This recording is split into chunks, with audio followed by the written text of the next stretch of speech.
Selamat datang di channel Alur Donghua. Sebelum menonton, silahkan subscribe, biar Mimin tambah semangat update-nya. Sudah waktunya untuk mengakhiri ini. Han Li bergumam saat dia dengan cepat membentuk gerakan mantra dengan tangannya. Cahaya keemasan yang menyilaukan tiba-tiba meletus dari tubuhnya dan roda mantra langsung menghentikan putarannya dan mulai berputar ke depan. Lingkaran padat riak emas meletus dari roda kebenaran dan langsung menyebar ke radius ribuan kaki, menyelimuti naga abu-abu bercakar 5. Segala sesuatu yang diselimuti oleh riak emas segera membeku di tempatnya. Hal yang sama berlaku untuk naga abu-abu bercakar 5. Itu mempertahankan ekspresi kaget di wajahnya, mulutnya sedikit terbuka dan tubuhnya tidak bergerak. Mata Han Li berkedip saat dia melambaikan tangannya dan menamparkan udara. Lampu hijau menyala dan 3 pedang bambu awan muncul di samping naga abu-abu bercakar 5. Mereka dikelilingi oleh cahaya hijau dan melilit tubuh naga abu-abu dengan kecepatan kilat. Saat cahaya hijau terjalin, tubuh naga abu-abu bercakar 5 itu segera pecah menjadi lebih dari selusin bagian. Namun, itu tidak terpisah dan bahkan setetes darah pun tidak terciprat.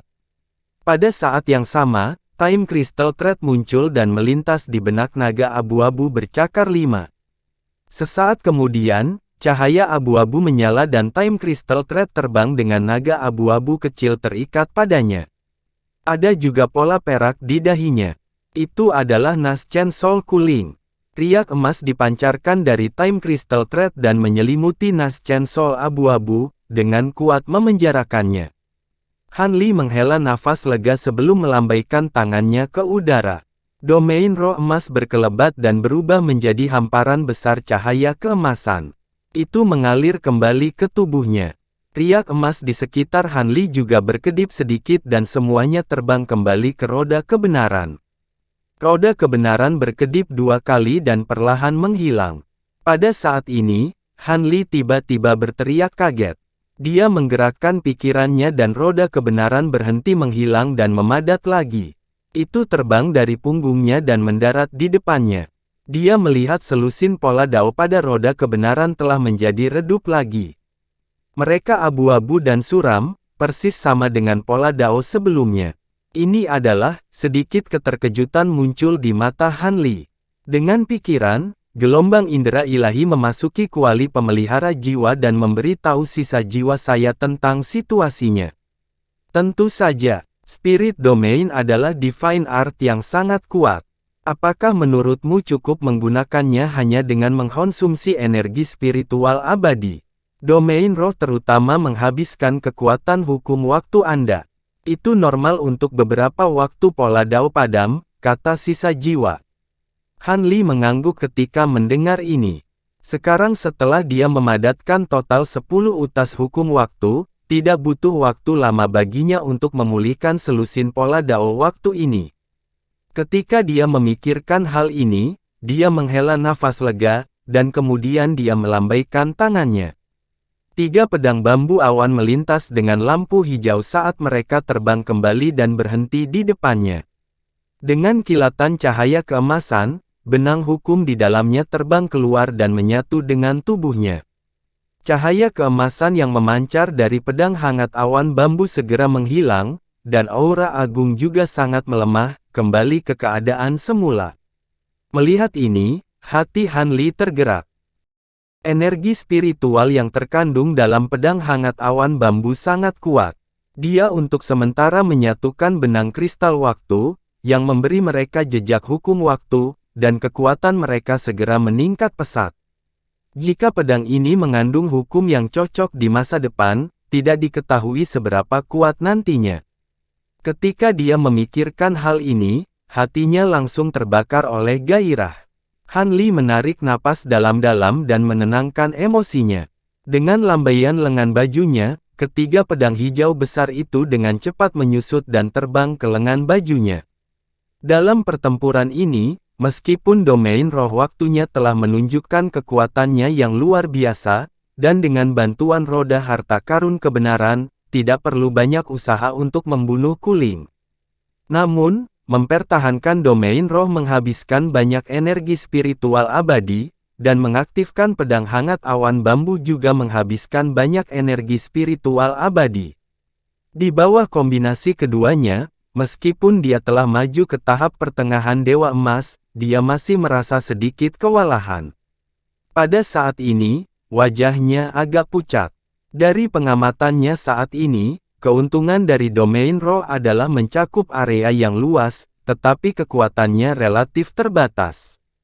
Di sisi lain, meskipun area roda harta karun kebenaran lebih kecil, kekuatannya tidak lemah. Dengan membalik tangannya, dia mengeluarkan pil merah-merah dan hendak mengedarkan energinya untuk memperbaikinya. Namun, pada saat ini, karakter Raja Perak di dahi Nas Chen Sol abu-abu di Time Crystal Thread tiba-tiba bersinar dengan cahaya perak, dan tubuhnya berjuang sekuat tenaga. Time Crystal Thread bergetar karena perjuangannya, dan sedikit mengendur.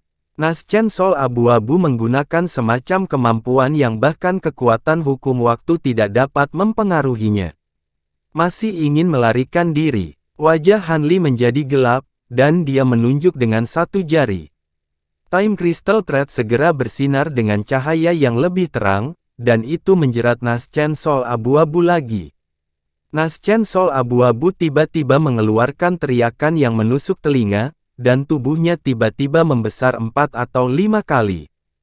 Han Li sedikit mengernyit. Time Crystal Thread dengan kuat terjerat dalam tubuh Nas Chen Sol, dan dalam situasi ini, bahkan lebih mustahil untuk membebaskan diri. Namun, kuling Nas Chen Sol ini aneh, dan dia akan menggunakan teknik untuk menahannya sepenuhnya. Pada saat berikutnya, pola perak di dahi Nas Chen Sol abu-abu menyala lagi, dan dengan keras, Nas Chen Sol abu-abu tiba-tiba meledak, berubah menjadi semburan cahaya abu-abu yang melayang pergi. Bayangan naga kabur keluar dari cahaya abu-abu. Itu adalah jiwa kuling, dan dikelilingi oleh lapisan cahaya perak yang sangat redup. Kecepatannya mencengangkan, dan menghilang di ujung bidang penglihatannya dalam sekejap. Han Li mengerutkan kening saat melihat ini. Nas Chen Sol kuling telah diikat oleh Time Crystal Thread-nya, dan seharusnya tidak dapat bergerak sama sekali, tetapi masih memiliki cara untuk membebaskan diri. Tampaknya meskipun Dewa Emas ini hanya tersisa dengan jiwa baru lahir, kemampuannya tidak lemah. Dia menggelengkan kepalanya dan melambaikan tangannya, dan Time Crystal Thread terbang kembali ke tubuhnya. Bahkan jika itu adalah roh sejati, ia hanya memiliki jiwa yang tersisa, jadi tidak masalah jika ia lolos. Lagi pula, ini bukan dunia luar, dan bahkan jika ada bahaya tersembunyi di masa depan, dia tidak punya waktu untuk mengkhawatirkannya. Pada saat ini, domain roh 3 warna yang dirilis kuling sebelumnya bergetar beberapa kali sebelum menghilang dengan cepat. Mayat naga abu-abu bercakar 5 segera hancur dan jatuh dari langit. Han Li melambaikan tangan, dan bejana seperti mangkuk sedekah biru terbang keluar. Dalam sekejap, itu tumbuh menjadi seukuran 1 hektar dan menangkap semua mayat naga abu-abu bercakar 5, tidak meninggalkan satu bagian pun. Dia melambaikan tangan, dan mangkuk biru terbang kembali kepadanya, kembali ke ukuran aslinya di tengah jalan dan jatuh ke tangannya. Han Li melihat ke mangkuk sedekah, dan ekspresi puas muncul di wajahnya. Dia membalik tangannya dan menyingkirkan mangkuk sedekah biru. Setelah itu, dia melambaikan tangannya untuk melepaskan semburan cahaya biru, membungkus singgasana abu-abu yang masih melayang di udara. Setelah pemeriksaan singkat, dia membalik tangannya dan menyingkirkannya. Pada saat ini, cahaya keemasan menyala, dan Jin Tong muncul di samping Han Li. Jin Tong mengerutkan kening dan bergumam dengan ketidakpuasan yang besar, Han Li, kamu bahkan tidak bisa mengawasi Nas Chen Sol dan membiarkannya hancur sendiri. Sungguh sia-sia. Apa, kamu menginginkan Nas Chen Sol Dewa Emas? Han Li memandang Jin Tong dan bertanya dengan rasa ingin tahu. Apakah ada kebutuhan untuk mengatakan lebih banyak? Nas Chen Sol Dewa Emas penuh dengan vitalitas dan mengandung kekuatan spiritual yang melimpah. Bagi saya, ini adalah tonik yang bagus. Jin Tong berkata dengan melengkungkan bibirnya. Han Li tidak mengatakan apa-apa lagi saat dia membalik tangan untuk menghasilkan kotak batu giok putih.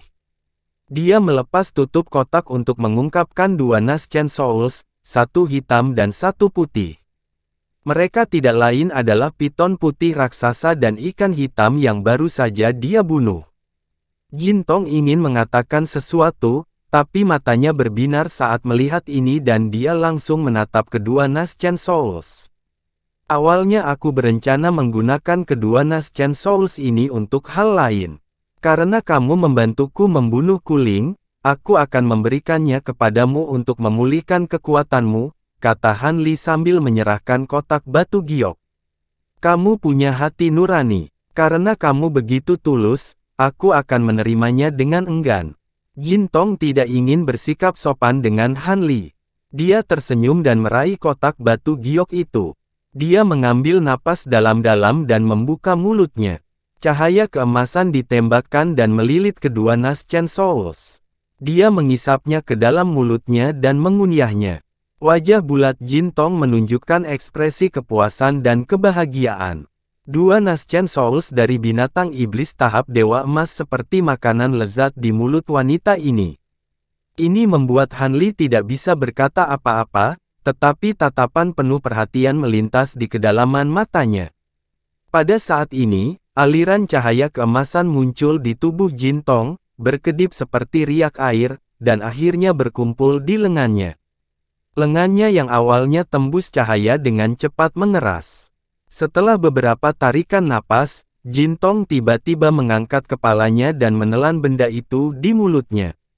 Dia menyeka mulutnya dengan lengan barunya dan bahkan bersendawa. Cahaya keemasan di tubuhnya dengan cepat berhenti berdenyut dan lengannya hampir kembali normal. Sepertinya nas Chen Soul tahap dewa emas ini benar-benar tonik yang bagus untukmu.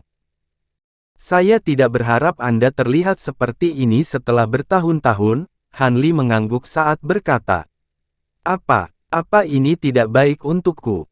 Omong-omong, jika saya punya yang lain, luka saya akan sembuh total.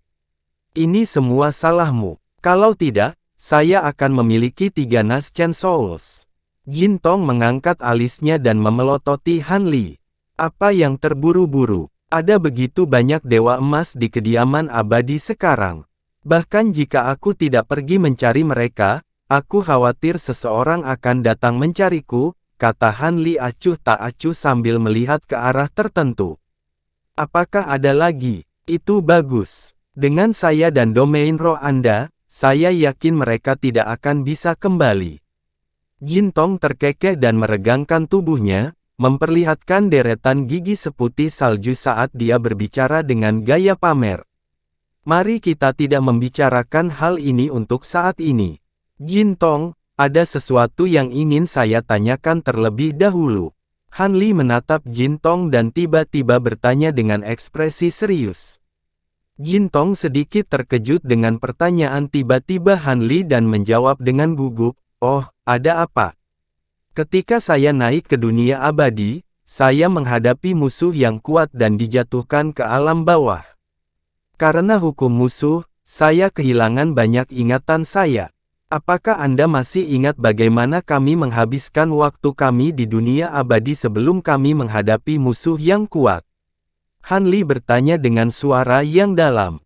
Meskipun dia mempelajari beberapa hal dari Tao Yu dan Fang Pan, dia masih tidak dapat sepenuhnya memahami apa yang terjadi setelah dia naik ke dunia abadi. Sekarang batu tinta telah meledak, petunjuk terakhir mungkin hilang. Untuk beberapa alasan, Han Li sangat prihatin dengan ingatan ini. Han Li sedikit mengernyitkan alisnya saat mendengar kata-kata Jin Tong, tapi alisnya segera mengendur. Meskipun Tao Xie, Jin Tong, dan orang lain yang telah kehilangan kontak dengannya telah kembali satu demi satu, dia masih memiliki ingatan samar tentang apa yang terjadi di masa lalu. Seiring berjalannya waktu, dia semakin merasa bahwa segala sesuatunya tidak sesederhana kelihatannya, dan bahwa dia mungkin terseret ke dalam semacam konspirasi. Selain itu, dia juga telah menyinggung beberapa orang yang dia tidak mampu untuk menyinggung di masa lalu, dan kebanyakan dari mereka sekarang berada di mansion Dewa Netherfrost. Untungnya, karena kombinasi faktor yang aneh, dia telah memperoleh peluang besar yang memungkinkan kultivasinya maju pesat, memungkinkan dia menjadi Dewa Emas. Dengan demikian, dia akan dapat melindungi dirinya sendiri di sini. Adapun ingatan itu, dia harus menghadapinya setelah dia meninggalkan tempat ini. Ayo pergi, Han Li. Ayo cari Dewa Emas yang kamu sebutkan. Untuk membantu Anda menangani wanita tua itu, tingkat kultivasi saya turun sedikit. Jin Tong menarik lengan baju Han Li dan berkata dengan sikap manja. Ayo pergi, kita tidak boleh berlama-lama di sini. Ngomong-ngomong, Jin Tong, jika kamu tidak bisa mengalahkan lawanmu di masa depan, lari saja. Jangan memaksakan diri untuk menggunakan teknik rahasiamu, Han Li menginstruksikan dengan ekspresi serius. Aku melakukannya untuk menyelamatkanmu. Jin Tong menggerutu karena tidak senang. Han Li tersenyum dan cahaya biru meletus dari tubuhnya. Saat dia hendak berangkat, dia melihat ke sekelilingnya dan alisnya berkerut. Karena pertempuran yang baru saja terjadi, selain Istana Emas, segala sesuatu di sekitarnya telah rata dengan tanah. Itu sangat kosong sehingga orang bisa melihat ujungnya. Tidak ada satu orang pun di sekitarnya, dan Lu Yuqing, yang baru saja ke sini, tidak terlihat dimanapun. Meskipun pertempurannya dengan Kulingi cukup intens, dia masih bisa tetap tidak terdeteksi meski dikelilingi oleh dua domain roh. Jin Tong, ketika aku melawan Kulingi, apakah kamu memperhatikan wanita yang bersamaku? Kemana dia pergi? Han Li bertanya pada Jin Tong. Wanita. Oh, orang yang datang bersamamu. Dia menyaksikan pertempuran dari jauh sebelum dia menggunakan teknik rahasia untuk menggali di bawah tanah dan menghilang, Jin Tong menjawab dengan acuh. Lolos. Han Li mengerutkan kening setelah mendengar ini. Itu benar, aku tidak menghentikan orang yang kamu bawa. Kalau tidak, dengan lambaian tangan saya, dia secara alami akan tinggal. Anak emas mengedipkan mata pada Han Li dan berkata sambil tersenyum. Han Li menutup telinga terhadap kata-kata Jin Tong. Dia hanya berdiri di sana diam-diam dengan ekspresi kontemplatif. Tidak ada yang tahu apa yang dia pikirkan. Melihat Han Li tenggelam dalam pikirannya, Jin Tong cemberut dan memalingkan muka. Tapi tidak lama kemudian, dia diam-diam memiringkan kepalanya dan melirik Han Li dari sudut matanya. Pada saat ini, tubuh Han Li bergoyang dan dia terbang. Cahaya biru tiba-tiba melintas di matanya dan dua cahaya biru menyilaukan muncul dan menyapu. Setelah beberapa saat, cahaya biru di mata Han Li menghilang, tetapi alisnya semakin berkerut. Dia baru saja mencari di sekitarnya, tetapi tidak menemukan aura dari kultivator lainnya. Namun, tidak ada aura yang ditinggalkan oleh Lu Yuqing. Apakah kamu pergi atau tidak? Saya sedikit lapar. Anak emas itu terbang dan berkata dengan tangan di pinggangnya. Wanita ini memiliki peta tempat yang tidak lengkap. Alasan mengapa saya datang ke sini adalah karena saya mengikuti petanya, kata Han Li. Apa yang tidak dia katakan adalah bahwa dia samar-samar merasa bahwa Lu Yuqing agak aneh. Apalagi setelah keluar dari istana Yuhan, tingkah dan ekspresi wanita ini semakin aneh. Sekarang dia tiba-tiba menghilang tanpa meninggalkan petunjuk apapun, itu bahkan lebih tidak normal. Jika tidak ada lagi, kita akan menemukannya sendiri. Anak emas melengkungkan bibirnya dan berkata dengan acuh tak acuh. Oke, ayo pergi. Han Li mengangguk dan berubah menjadi cahaya biru, terbang ke kejauhan. Tubuh anak emas berkilat dan berubah menjadi cahaya keemasan untuk mengikuti. Keduanya terbang ke depan selama setengah jam, tapi masih ada pemandangan reruntuhan di depan. Kemudian, mereka mendarat di dekat istana yang setengah runtuh. Ayo istirahat di sini. Han Li duduk di aula samping yang relatif masih utuh. Dengan lambaian satu tangan, Puluhan cahaya biru terbang keluar dan mendarat di mana-mana di aula, membentuk formasi sihir biru. Anak emas itu duduk di sebelah Han Li. Han Li menghela nafas ringan dan menutup matanya untuk berkultivasi, menyempurnakan ramuan yang telah dia minum sebelumnya. Lapisan cahaya biru lembut muncul di tubuhnya, menutupi tubuhnya. Anak emas menatap Han Li dengan matanya yang besar dan kemudian menutup matanya juga. Lapisan cahaya keemasan muncul di tubuhnya, dan dia juga mulai berkultivasi. Setelah setengah hari, cahaya biru di tubuh Han Li menghilang, dan tubuhnya tampak normal. Jelas, kekuatan spiritual surgawi di tubuhnya telah pulih sepenuhnya. Tubuh anak emas diselimuti lapisan cahaya keemasan, dan ki spiritual surgawi di sekitarnya berkumpul dan terus-menerus tersedot ke dalam mulut anak emas.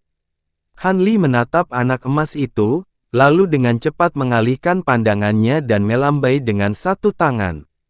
Dengan kilatan cahaya, dua item muncul di depannya. Itu adalah singgasana abu-abu dan mangkuk sedekah hijau yang berisi tubuh kuling. Han Li melihat tahta abu-abu dan melambaikan tangannya, mengirimkan cahaya biru ke dalamnya.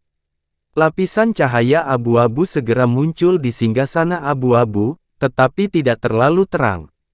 Dia mengganti segel tangannya, dan cahaya abu-abu yang dipancarkan oleh singgasana secara bertahap menjadi cerah. 3 gambar cermin perlahan muncul, dan masing-masing memancarkan cahaya abu-abu, hitam, dan putih. Mata Han Li berbinar. Kualitas tahta abu-abu tidak rendah, dan bahkan lebih tinggi dari banyak artefak dewa yang dia miliki. Yang lebih langka lagi adalah tahta itu berisi 3 hukum berbeda. Dia belum pernah melihat artefak dewa seperti ini sebelumnya. Kekuatan tahta abu-abu juga baru saja ditampilkan, dan itu sangat kuat.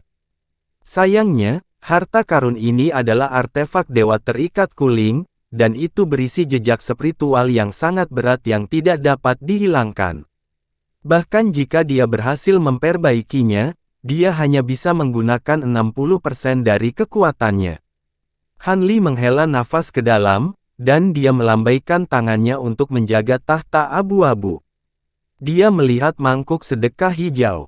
Dia meraih kekosongan. Beberapa sinar cahaya terbang keluar dari mangkuk sedekah dan mendarat di depannya. Itu adalah 4 tas kecil dengan warna berbeda, sabuk giok putih dengan ratusan permata berwarna-warni, dan sebuah cincin hitam. Barang-barang ini ada pada kuling sebelumnya, dan dia tidak punya waktu untuk menyimpannya. Han Li pertama-tama mengambil 4 tas kecil itu, dan matanya berbinar ketika dia melihat ke dalamnya. Tas kecil ini bukan tas penyimpanan, tapi tas binatang buas. Masing-masing luar biasa, dan ruang di dalamnya sangat besar, seolah-olah itu adalah dunia rahasia kecil. Energi roh di setiap ruang sangat kaya, dan iklim serta lingkungan berbeda. Dia percaya bahwa harga untuk memurnikan tas binatang buas seperti itu mungkin tidak lebih rendah daripada memurnikan artefak dewa postnatal tingkat tinggi. Pada saat ini, keempat tas kecil ini kosong, dan kemungkinan besar digunakan untuk menyimpan binatang roh tingkat dewa emas itu. Namun, binatang roh emas itu telah terbunuh. Mata Han Li berbinar kegirangan, dan dia melambaikan tangannya untuk menyimpan keempat tas kecil itu. Meskipun dia belum menggunakan tas binatang roh ini, itu semua adalah harta yang tak ternilai harganya. Jika dia menjualnya ke kultivator atau sekte yang menjinakkan makhluk roh, dia akan dapat menukarnya dengan banyak batu esensi abadi. Dia kemudian mengambil sabuk giok putih, dan matanya menyala lagi saat melihatnya. Sabuk giok putih ini juga digunakan untuk menyimpan makhluk roh. Setiap permata di atasnya adalah sebuah ruang, dan pada saat ini, semua jenis makhluk roh disimpan di dalamnya. Beberapa ruang hanya memiliki satu makhluk roh, dan beberapa ruang memiliki lebih dari 1000, atau bahkan puluhan ribu makhluk roh. Namun, makhluk roh ini tidak kuat, dan tampaknya bahkan dewa sempurna pun sangat langka. Kebanyakan berada tahap integrasi tubuh ke bawah. Selain itu, Ada loh batu di setiap ruang, yang mencatat karakteristik dan kegunaan dari makhluk roh. Tidak semuanya digunakan untuk pertempuran, tetapi beberapa digunakan untuk eksplorasi, pelacakan, dan sebagainya. Han Li telah melakukan perjalanan ke banyak tempat selama ribuan tahun, dan pengetahuannya sangat luas. Ketika dia melihat pengenalan binatang roh ini, dia merasa itu adalah pembuka mata. Namun, pada saat ini, semua makhluk roh di ruang sabuk giok telah mati, dan tidak ada satupun yang masih hidup. Ini mengejutkan Han Li, dan pada saat yang sama, dia merasa sangat disayangkan. Makhluk roh ini tidak memiliki luka di tubuhnya, dan tampaknya mereka tidak terbunuh setelah pertempuran barusan. Ini agak aneh. Dia merenung sejenak, lalu melambaikan tangannya. Mayat rusa hijau muncul, dan mati kehabisan darah dari 7 lubang di wajahnya. Han Li mengulurkan jari dan menyentuh kepala rusa, dan cahaya hijau memasukinya. Setelah beberapa saat, ekspresinya menjadi sedikit jelek, dan dia melambaikan tangannya untuk mengeluarkan mayat ulat sutra es putih. Jarinya menyentuh kepalanya lagi, dan ujung jarinya menyala dengan cahaya hijau. Han Li dengan cepat menarik jarinya, dan jejak kemarahan muncul di matanya. Dia telah mengetahui penyebab kematian dari makhluk roh ini, dan mereka mati karena semacam pembatasan. Kuling telah menempatkan semacam batasan simbiosis di tubuh makhluk roh ini. Pembatasan ini sangat kejam, dan ketika tuannya mati, binatang roh juga akan mati. Itu dikenal sebagai jenis pembatasan kontrak yang paling sombong. Han Li menggelengkan kepalanya, dan dengan membalik tangannya, dia menyingkirkan sabuk giok putih itu. Sabuk batu giok ini sangat berharga, dan dalam hal nilai, itu mungkin di atas tas binatang roh bermutu tinggi itu. Akhirnya, dia mengambil cincin hitam itu, dan meletakkannya di dahinya. Saat Divine Sense miliknya memasukinya, matanya menunjukkan ekspresi terkejut. Han Li melambaikan tangannya, dan tumpukan besar barang muncul di tanah, hampir menempati setengah dari aula. Barang-barang ini sangat berantakan, dan ada segala macam tumbuhan roh, biji, bahan, dan harta karun. Mereka memancarkan berbagai lampu, menerangi aula. Hampir setiap barang ini mengandung kekuatan spiritual yang sangat kuat dan sangat berharga. Setelah memasuki kediaman abadi, Han Li juga menemukan cukup banyak harta karun. Namun, dibandingkan dengan item di Kuling, mereka jauh lebih rendah. Namun, banyak barang di tanah jelas milik kultivator lain, dan jelas bahwa wanita ini telah membunuh banyak orang untuk harta mereka. Ekspresi Han Li tiba-tiba berubah, dan dia mengambil token merah dengan membalikkan tangannya.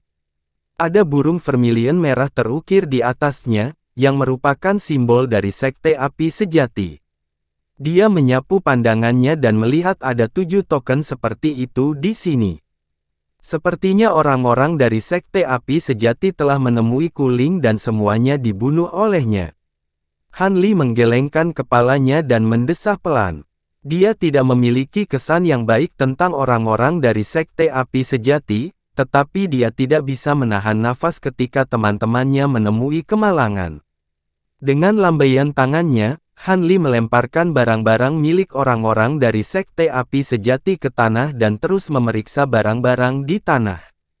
Tidak lama kemudian, matanya berbinar dan dia melambaikan tangannya, melepaskan cahaya hijau yang membungkus labu hijau zamrud tidak jauh darinya, menghisapnya ke tangannya.